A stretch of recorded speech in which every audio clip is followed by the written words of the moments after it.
Hey guys, welcome back to another video. Um, so this is gonna be more like an informal video where I'm just talking um about whatever.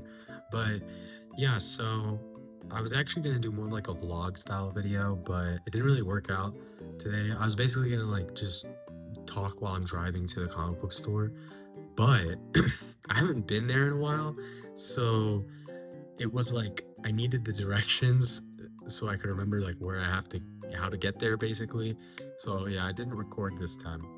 But next time I go there, I probably will, and it'll be more of like a vlog style thing.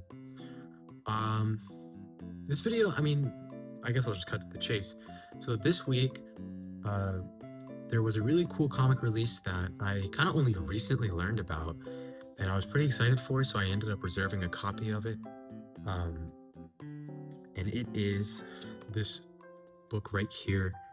Really cool cover art that I got. This is the Superman Spider-Man crossover issue. I know there's some glare, but hopefully you guys kind of can see it. It's probably better like here, let me like try and that's probably like the best I can get. Yeah. This is the Superman Spider-Man crossover issue that DC and Marvel collaborated on to make. But this is the one that DC published, and Marvel is also publishing one next month. So this was, this came out March 25th. Today is the 27th. So I ended up getting it on Friday because I'm in college, so I can't really like go to the comic book store on Wednesday, but on Friday it's way easier to do something like that. So I ended up picking up my copy on a Friday. I guess one thing I will say is that if you can see here, it says DNA. That's David Nakayama. He is like a pretty cool artist. He does a lot of covers for comics, and yeah, I really liked his variant for this comic. I thought it was just awesome because it incorporates the colors of each character super well. And I mean, I love the blue background and how the blue of the characters like blends in there, but the red really pops. David Nakayama did an incredible job with this cover. Um, I think also I think it was Gabriel Del Auto. I hope I'm saying that right. That cover was really cool. I'll throw it up on screen. But that cover is, I believe, it's like a black Superman and black Spider-Man. They look really cool, and I almost got that cover, but to me, like this felt like more of the Superman Spider-Man vibes, more like jolly, like timeless kind of feel, right? They're both supposed to be like these positive superheroes, whereas like the black cover makes them seem like they're almost like evil because like the stance and the facial expressions they have. So I ended up getting the David Nakayama cover, but that one was still really cool. I also liked the original cover is also really good. Um, and the Jim Lee cover is great as well. I like that one, but I think honestly, the way Spider-Man's fingers look in that cover are a little bit weird. Like they don't look right, but it's still a cool cover. Yeah, there was a lot of cool variants, but I went with the David Nakayama one, and I thought I would just talk about the comic a little bit. Obviously, I'm gonna go into the details, so if you don't want to get spoiled, then maybe don't watch this video yet. This is actually not the first time that DC and Marvel have collabed, and I believe there's like other collabs that have happened. Like, well, I think this crossover has happened before, but I believe there was also like a Justice League and Avengers crossover issue and other things like that. I was pretty surprised to learn that they even do crossovers because to me they've always seemed like fierce competitors, but it's nice to see them come together and do something like this because it really is an iconic moment and something that I don't think we see very often in the comic world. So it's pretty nice to see. So yeah, this is essentially one very long issue. I think it's like 90 pages or so. I might be wrong. But it has a bunch of different little stories. There's like one main story and then a bunch of smaller ones. So I guess I can just go through them one by one. The first story is called Truth, Justice, and Great Responsibility, written by Mark Waid, who I know from my friend recommended Mark Waid's, I think, Daredevil run. So I want to check that out. And then the art was done by Jorge Jimenez. It's a really cool 2-page spread. Oh, this was such a cool illustration from Jorge Jimenez. I absolutely love this. It looks really, really awesome. I like his art style. I know him from the current Batman run that's going on, the main Batman run, and what the art that I've seen that from him do from that run has been really cool. So I really enjoy Jorge Jimenez's art. It feels very fresh and like vibrant and bold, which I think also is complemented by the colorist, who for this story was Tomu Mori. Hope I'm saying that right.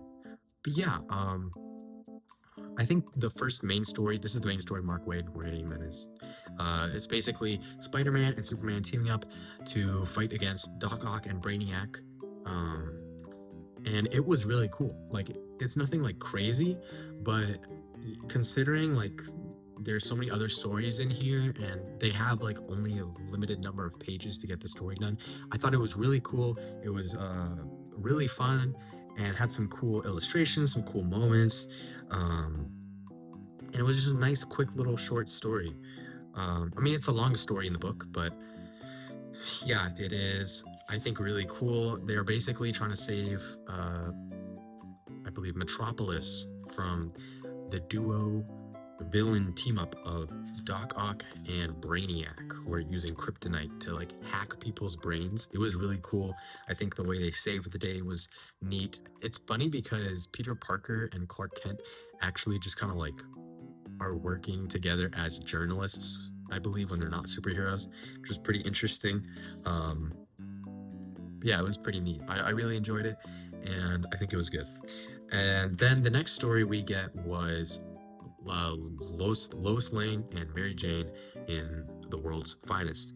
So this is supposed to be like the two major female characters from Spider-Man and Superman, Lois Lane from Superman and Mary Jane from Spider-Man. The writer is Tom King, and Jim Lee. He's very famous and is well known for his illustrations.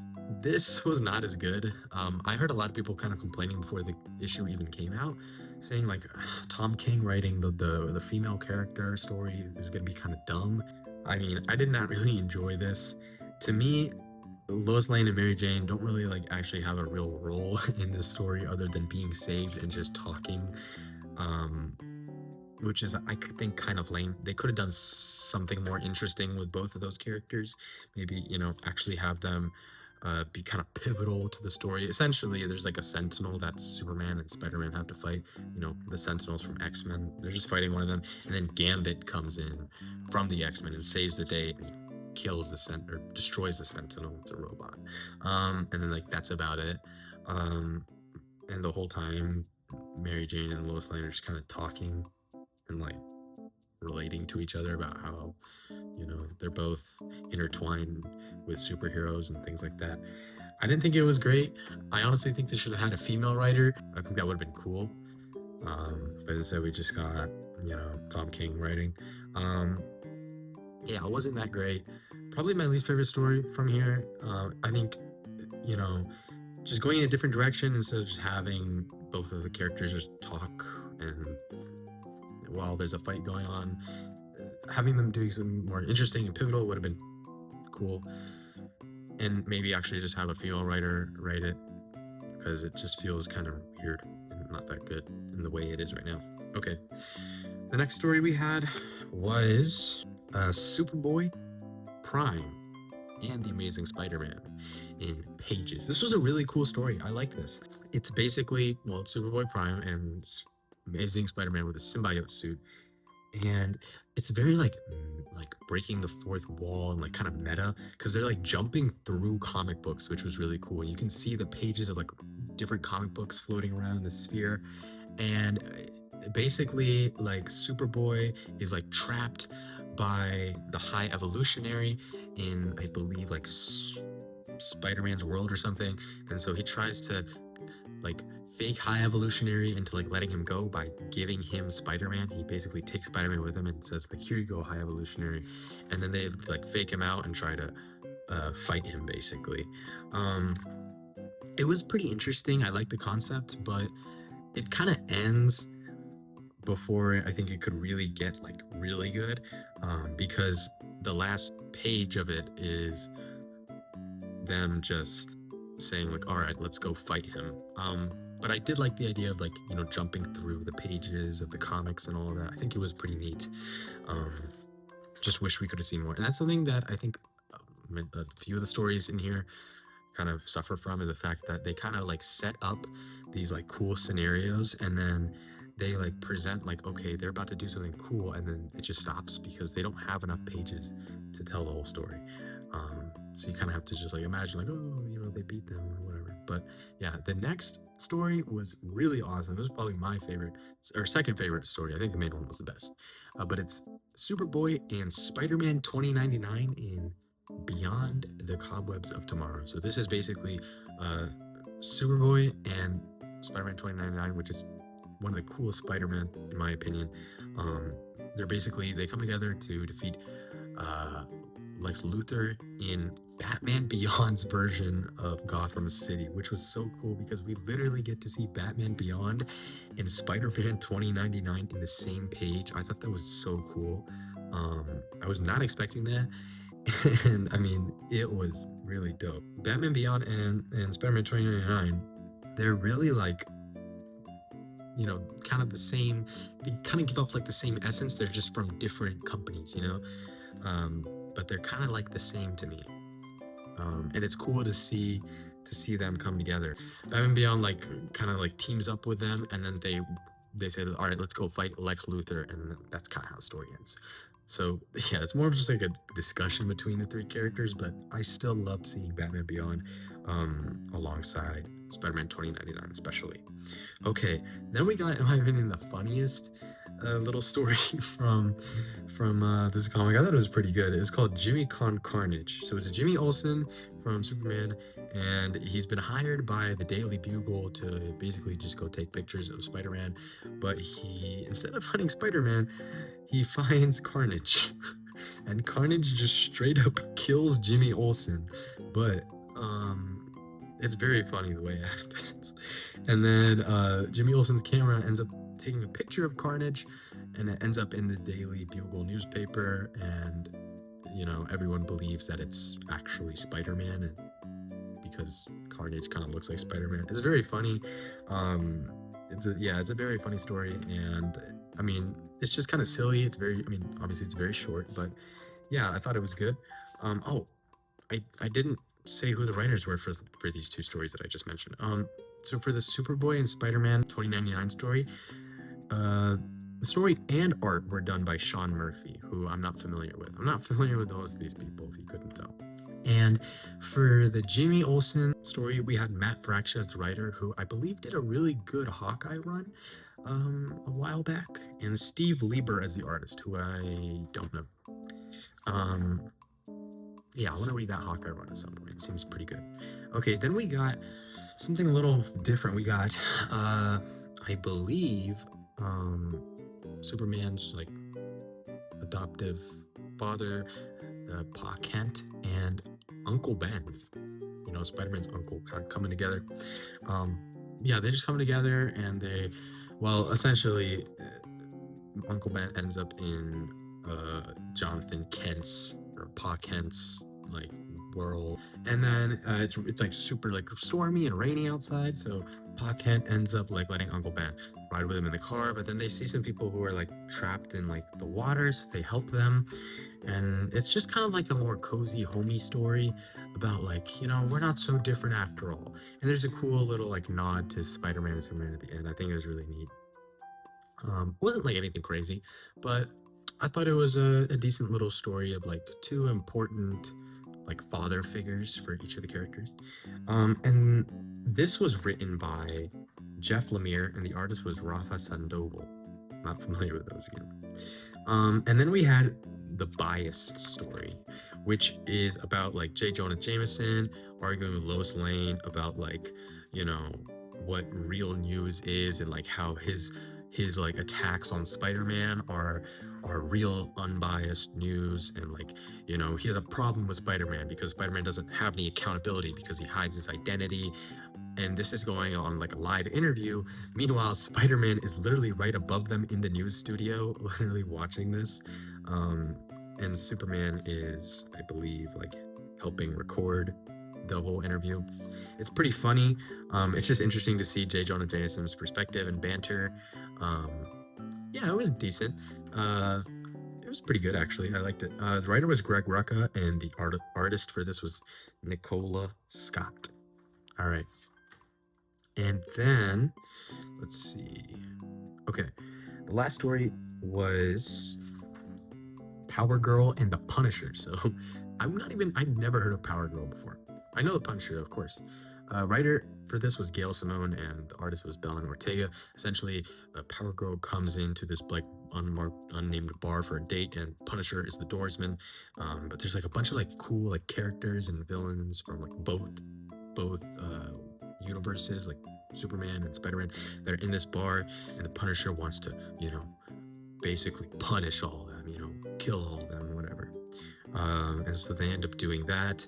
I believe the date, or Power Girl's date runs away, so then I believe Punisher and Power Girl end up going on a date. But there's some cool cameos throughout this little story, and I thought it was nice. It was a decent little story to wrap it up, and that's all of them. Um, that's all the stories. So I think it was honestly really fun to read through. I enjoyed most of them for the most part. To me, the only one that really was not that great was the Lois Lane and Mary Jane Watson. But hey, you can't have just everything always be great, right? That's okay. So next Wednesday, we're getting a brand new Daredevil run that's starting up. And I'm someone who wants to get into Daredevil. Before I was like really into comics, like I'm still very new, but like I tried getting into comics before. If you watched my video where I showed off all the new comics I got, you'll see that I believe I showed off some of my older comic collection because I originally tried getting into comics a few years ago, but didn't really know what I was doing, didn't really know where to start, so I didn't really get into it very well. And eventually I tried reading the previous run of Daredevil, the Saladin Ahmed run of Daredevil, and I did not like it. And the general consensus around that run is it's not very good. For me, the issue was that, look, like Daredevil is, I believe, historically like a very Catholic religious character, and that's very cool. It's interesting to see. I mean, I think it will be interesting to see like that side of him kind of conflict with the fact that he's, fighting people and, harming people. It's interesting. But for me, the issue was like, it seemed like every fight kind of was like a cop out because he could just say, basically, he won every fight, even if he was like about to lose, by either getting saved by another character or essentially just like using like a Bible verse or like a prayer to win, which I didn't think was that great because it's just like you can't do that every time, bro. Like I don't know, it kind of annoyed me. So I didn't really love the run. I didn't read the whole thing because of that. But this new run is written by a female writer, Stephanie Phillips, and we haven't seen a female writer on Daredevil, I believe, in like a few decades. So this is you know, pretty cool to see a female writer take on Daredevil, and I'm very excited for it because Stephanie Phillips has been very like vocal with fans about what she's doing with this run, and she said like it's a great starting point for people who are new to the character, don't know much about Daredevil.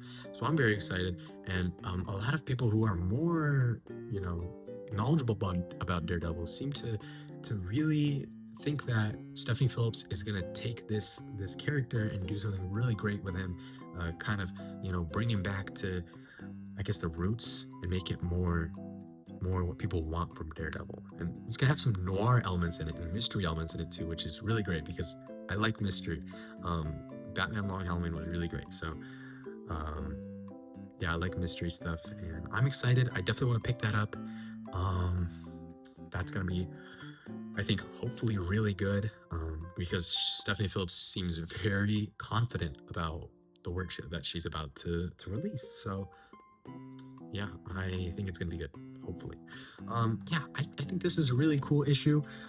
Definitely go to your local comic book store and pick one up if you're interested, because we don't get stuff like this very often. I don't think we get crossover issues very often.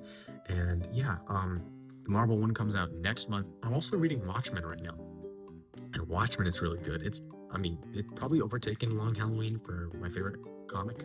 It's so well written. It's like better than a lot of movies and books and shows in terms of the story and everything. And the art, of course, is really good. The colors are incredible. I'll probably make a separate video on it, but I don't know how in depth I'll go because it kind of blows my mind. And I think so many things in that book even go over my head. So I don't know. I might just make like a small video about it, but it's really, really good, and I am thoroughly enjoying it. I'm only like halfway through it, but yeah, it's probably the top 5 piece of media for me at this point. It's so well written. I'm just astonished a comic could be written this well. Really, I think it's in a league of its own. But yeah, I'm reading Watchmen, and it's really great. So I think that's everything I want to talk about right now. Yeah, so I'll see you guys later, maybe with, a more like formal video. We're gonna talk about Watchmen or something like that. I don't know. But thank you so much for watching, and let me know what you're excited to read or what you are reading or any recommendations you have for someone who's getting into comics. Uh, yeah, thanks. Bye.